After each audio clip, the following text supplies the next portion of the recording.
کیا یہ جو مہنگائی کے اوپر قابو نہیں پایا جا رہا، کیا یہ مسلم لیگ نون کی کوئی ایسی وجوہات ہیں جس کی وجہ سے قابو نہیں پایا جا رہا، یا جو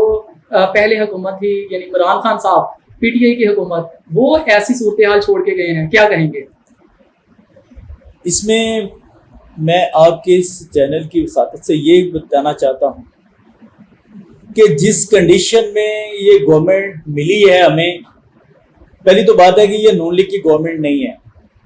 یہ مخلوط گورنمنٹ ہے، سب جماعتوں کے ساتھ لے کر چل رہے ہیں، ان کے ساتھ مل کے گورنمنٹ بنائی گئی ہے۔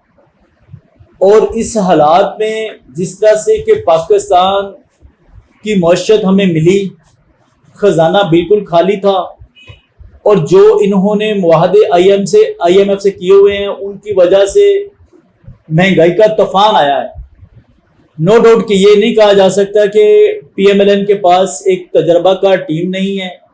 یا انہوں نے ان میں ڈیلیور کرنے کی ایبلٹی نہیں ہے۔ ہم نے ہر حالات میں ملک کو ڈیلیور کر کے دکھایا ہے۔ آپ ماضی میں دیکھیں کہ جب ہمیں 2013 میں گورنمنٹ ملی تو 22 گھنٹے لوڈ شیڈنگ تھی،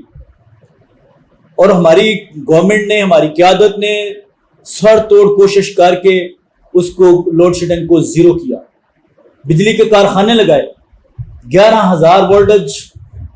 بجلی کو بنایا اور اس کو سسٹم میں داخل کیا۔ اب حالات یہ جو آئے روز، پہلی بات تو ہے کہ یہ مہنگائی انٹرنیشنل لیول پہ ہے، اور کچھ جو معاملات ہم پاکستان میں اثرات نظر آتے ہیں زیادہ کے، اس کی وجہ پچھلی گورنمنٹ کے معاہدے ہیں۔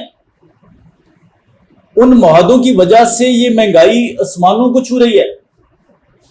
اب جب ہم آئی ایم ایف کے پاس جاتے ہیں تو وہ بتاتے ہیں کہ جی آپ کے جو پہلے معاہدے ہوئے ہیں کہ ہم اب لوگوں کو پیٹرول کی قیمت پورے لیول پہ دیں گے، سبسڈیز نہیں دیں گے۔ 100 ارب سے زائد کی ہر مہینہ سبسڈی دی جاتی ہے یہ پی ٹی آئی کی گورنمنٹ میں، اور کوئی ہمارا ملک تو بالخصوص اس بات کا متحمل نہیں ہو سکتا کہ 100 ارب کی ہر مہینہ سبسڈی دی جائے۔ اور جو گورنمنٹ ہم دیکھ لیں ماضی میں، سری لنکا کا حال دیکھ لیں، سری لنکا کے سبسڈیز کے ساتھ ملک کا کیا حال ہو گیا۔ ہم اپنی عوام کے لیے لڑ رہے ہیں حکومت کے معاملات سے، یہ اپنی عوام کو سہولتیں دینے کے لیے ملک کو درست کر رہا ہے۔ ہم فردوں کو نہیں ٹھیک کرنا، ہم نے ملک کے لیے لڑنا ہے۔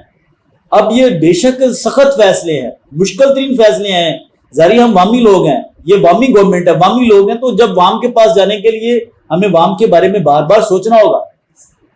یہ پیٹرول مہنگا کرنا، یہ گھی مہنگا کرنا اور باقی چیزیں مہنگی کرنی، یہ بہت مشکل ترین فیصلے ہیں گورنمنٹ جو بالخصوص عوامی لوگ ہیں، عوامی لوگوں کے لیے۔ تو اس لیے جو فیصلے انہوں نے کیے ہیں، انہوں نے سبسڈیز کا فیصلہ ان کا تھا، یہ ہمارا نہیں تھا، اس لیے ہماری اکانومی کا بٹھا بیٹھا ہے، اس لیے اکانومی ڈسٹرب ہوئی ہے، اس لیے ہماری معیشت تباہ ہوئی ہے کہ جب ہم نے اس طرح سے ہر ایک چیز پہ سبسڈی، جب اس کو پتہ چلا کہ میرے خلاف نو کانفیڈنس آ رہا ہے، عدم اعتماد کی تحریک آ رہی ہے، تو اس نے پھر وہ طوفان مچایا ہے خزانے کا، وہ ہر جگہ پہ سبسڈی دے کر، ہر جگہ پر سبسڈیز دے کے، پیٹرول پہ، ایک ایک چیز پہ اس نے سبسڈی دے کر ملک کا خانہ خراب کیا۔